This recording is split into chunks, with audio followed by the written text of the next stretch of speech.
Hello, and welcome to episode 2 of the Clear the Air podcast. Thank you for tuning in. I'm currently sitting on the floor in my home, not in Waterloo right now. It's just after the holidays, so things are settling down, and I found that for some reason my bookshelf in the corner of my room is the best place to film. So right now I'm facing all my childhood books, and it's pretty nice. In today's episode, we are going to be talking about how to kickstart your sustainability journey in an environment where you don't feel supported. So last week's episode was talking about the key steps you can take to start your sustainability journey. Now this is talking about those situations where you want to start being more sustainable in your life, but you feel that the environment you live in, whether that's the people around you, just the community, the way it's built, the way things run, it may not be supportive of a sustainable lifestyle. So if you find yourself in that situation, whether you're just starting your sustainability journey or you're moving to a new place and you're just trying to adjust to the different ways that things run there, or even if you feel like you're a sustainability pro and you still struggle with these societal barriers, this is the episode you want to listen to. I am going to provide my 3 tips for overcoming these barriers, this inaccessibility to taking action that you can take in your everyday life. You don't need money to do it. Doesn't take much time. It's accessible for everyone. So stay tuned for my 3 tips for overcoming this negativity or these barriers when you are trying to make a sustainable change in your life. The first tip is don't take it personally. So let's say you are at a family gathering and your family knows that you are trying to make these sustainable changes in your life. Maybe they see you using metal straws or they see you using beeswax wraps and they start criticizing you or they start teasing you. That can hurt. You can take it personally even if they don't mean it necessarily. It still hurts because you are trying to make this change and you don't feel supported, and you might not want to continue forward if you're not feeling supported by your family. So a way to overcome that is try to step away, try to step outside of that and look back and reflect and say, these people care about me and they're just making a joke because it's new to them. They don't understand it. They don't know what sustainability means. They don't know the impacts of plastic straws or plastic cutlery or all these other things. They still care. And the fact that they are noticing that I'm making these changes is a pretty significant deal. Even if they're making fun of it in the moment, they are paying attention to it. And if someone they cares about these issues, maybe they might start thinking about it differently. Maybe they might start saying, well, they wouldn't be taking these actions for no reason. Why are they doing it? So just don't take what they're saying personally. Just say they're doing it out of love. They're doing it out of care. If they're doing it because they think it's strange or weird and they are genuinely making fun of you, so what? You are still making a difference, and their opinion will not impact the actual impact your actions will have on the planet. So you just have to keep moving forward through that. On the flip side, if you are feeling really discouraged by these people attacking you or making these statements or joking with you, if they're people that you really care about and they really matter in your life and you need their support to push forward, you can tell them. You shouldn't be afraid to say, the words you're saying hurt me. And if they're people that care about you, maybe they don't realize that they are actually hurting you. And if you make that clear to them in a very mature, very professional way, then they might say, you're totally right. I didn't realize that my words were hurting you in this way. I'm really sorry. I never meant to actually hurt you. Maybe they didn't realize how passionate you were or how serious you were about making these sustainable changes. But by verbalizing and saying, this is something that is really important to me and I don't appreciate you discounting it or criticizing it, then they'll realize how important it is and how it's important for everyone to be a part of this larger scale issue. It's not just an imaginary thing. It's not just people trying to get attention online. It's something that is serious, and it's actions that we need to all start taking in our lives now to preserve our future and to start making the world we live in now better for everyone. So by verbalizing with them and saying, I really don't appreciate this, let's talk this out. Let's talk about why you think it's okay to make fun of this. And let's just get on the same page. Let's just be mature about this. That's one of the best things you can do. And again, if it's people that you care about, if they care about you enough, they will not continue criticizing you in that way. If they care about your relationship, they will not do that. So while I say don't take it personally is the first tip, that can be hard sometimes. And this is a way to overcome it. When you try not to take it personally and it's just not working, you can put it on the table, make it clear, and try to reduce how much you have to face that criticism so that you don't have to be taking all these things to heart and it won't be discouraging you. You will continue to be motivated, you will feel more supportive in your environment, and you can continue to make change and possibly inspire others that are in your life. The second tip is to stay positive, or positive neutral, as I like to call it. So when you're in these situations with family, with friends, and they're harping on you, they're attacking you, or they're not really understanding what you're trying to do or why you're trying to do it, it can be very easy to get heated, to get in an argument and say, you need to be doing this because this is our planet and this is our future and it's impacting us all and it's not fair. You could be saying all these things and you're going to get that person's back up. I can guarantee you they will not want to take action if you start fighting with them because they're saying, well, why are they getting so mad? They're blaming me. If there's one thing about humans, it's that they don't like to be blamed, no matter what.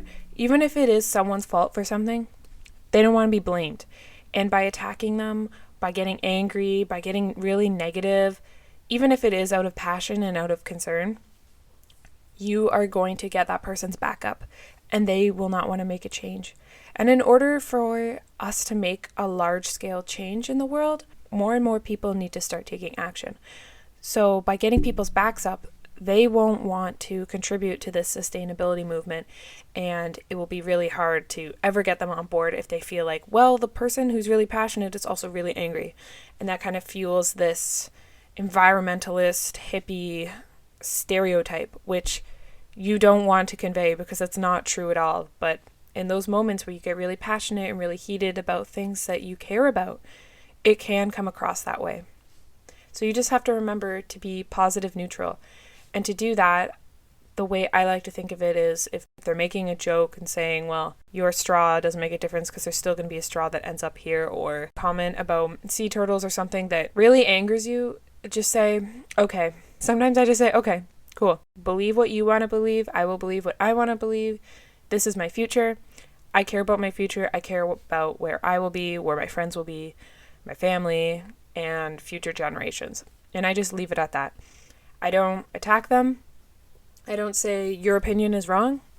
If there is a moment where they're throwing a fact at me that's actually not right and they think that they are right about it, I might say, well, actually, here's the real fact and this is what happens.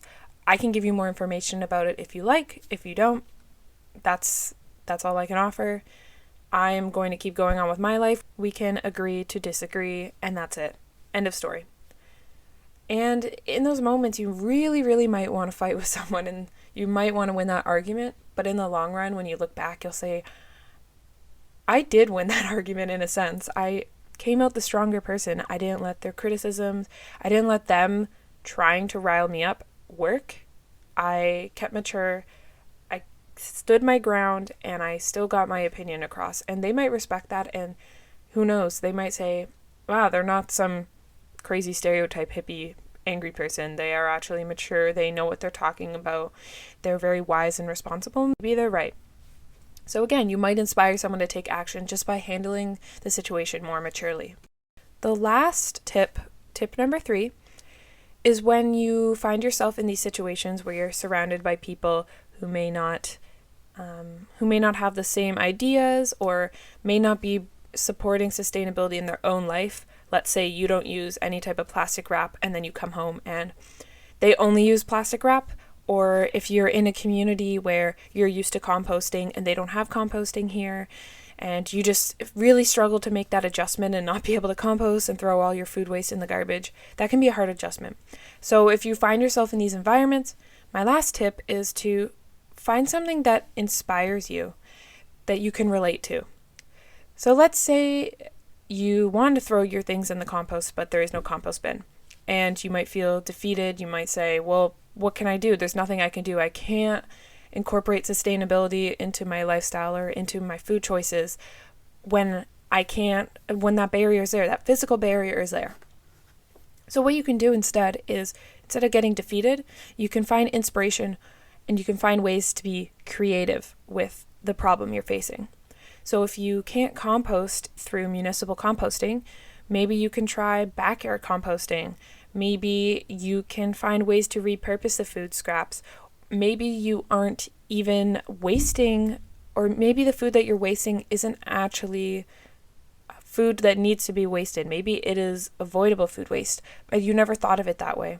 So if you find something that inspires you, maybe it's ways to repurpose old food scraps, maybe it's ways to use the last little bits of food that you don't typically use, or ways to use things like eggshells or fruit peels, like all these little things. And it really gets you inspired and it really gets you going, and it makes you want to keep going because there's so many different ways to be sustainable in your life that you didn't realize before. And if this barrier hadn't come up, then you wouldn't have realized it. If you find yourself in a new city where they don't really have access to public transit, or the system isn't good, or the sidewalks are not accessible, or there's nowhere to bike, and you find that really hard and you find the only way to get around is to drive, that can be a pretty big barrier, and that may discourage you from trying to travel sustainably and commute sustainably.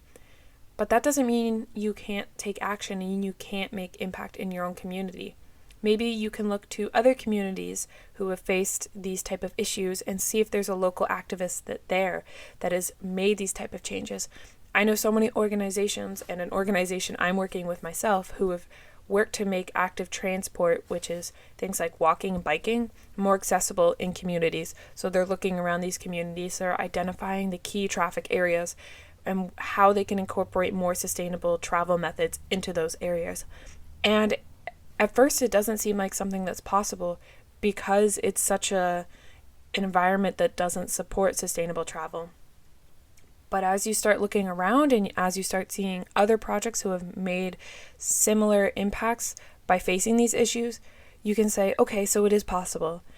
Now let's figure out how to bring it here. And maybe if you know this person personally that is taking those actions, you can reach out to them for advice. If you can find their contact information online, or if there's a specific community organization that is contributing to these actions, you can reach out to them and ask to get involved with them to kind of shadow their processes. Or you can just ask for advice, say, I'm a youth in this community that really wants to see this change. How can I go about it? Who should I talk to? Just do that. And you'll feel inspired by taking those actions and seeing how others have overcome the issue. And it actually makes it a lot easier when there's already these organizations that have taken the actions that you were trying to take. It makes you feel less alone, and it gives you a sense of direction when you're trying to take this sustainable action in your community. And this action will not just benefit yourself, but it will also benefit everyone. And that should be a big inspiration alone, because you can make a wide-scale change that will better the lives of everyone in your own community. That is all for today. This is a short and sweet episode because I want to make these points clear. I want to show you how easy it is to take these actions. A lot of what I've said is about changing your mindset. It's not about saying, I need to buy this, I need to do this, I need to spend so much time doing this. No, it's about changing your mindset on the environment you live in and how you can interpret the comments you're hearing, how you can overcome the barriers, whether it's physical or verbal or mental, whatever it is, how you can overcome those barriers as you're taking action. And as you start changing your mindset about these issues that seem so big at the time, they'll start getting smaller and smaller, and they will seem so much easier to overcome in the long run. And if you start taking action now or you start changing your mindset now, if you look back in a few months, you'll say, wow, I've made such progress, not just in my sustainability journey, but also in my own life. If you figure out ways to adapt these tips into your everyday life, you'll feel more supported in your everyday ventures. Maybe it's with the job you want, maybe it's in your schooling, maybe it's with your mental health. You'll find ways to overcome all these other issues in your life or all these other barriers, because these solutions that I've provided are adaptable in all different contexts. If you find that these tips are maybe a little bit overwhelming or you're not sure where to go with them, start small. Start with one. Just choose one of the 3 tips that I've suggested, and as you start adapting that into your life, build on it. Add the second one. Add the third one. Do what seems right for you at a pace that is right for you. But as I always say, we need action now. We need action today. So don't put off what you can do today until tomorrow. Because there is no tomorrow, if you think about it. It's what matters today, what you're doing today. We can't predict what will happen tomorrow, so let's start taking action while we can, which is right now. If you would like more advice about these issues, or if you were not clear with some of the tips that I've provided, feel free to reach out to me on my social media. You can send me an email. You can reach out on the blog. I will provide all the links to that in the podcast notes. And make sure to be following my sustainability journey. I want to see what you are doing. I want to see what actions you are taking to make a sustainable change in your life. And I want to see how these tips have impacted your life. So I encourage you to, on social media, maybe it's in your Instagram story or maybe it's on Twitter, make a post about what you are doing in your life to make a sustainable change. How are you making a change in your food choices, in your traveling choices? How are you overcoming these barriers that are not supporting your sustainability efforts? So make a post about that, short and sweet, doesn't have to be much, and tag the Clear the Air blog or the Clear the Air podcast in it. Tag me in it because I want to see what you are doing. Share it with me. If you see something online that really inspires you, share it with me. I want to see how you are making a change. And with that, I hope you all have a fantastic day. Thank you for listening and clearing the air around climate change and sustainability action with me. Until next time.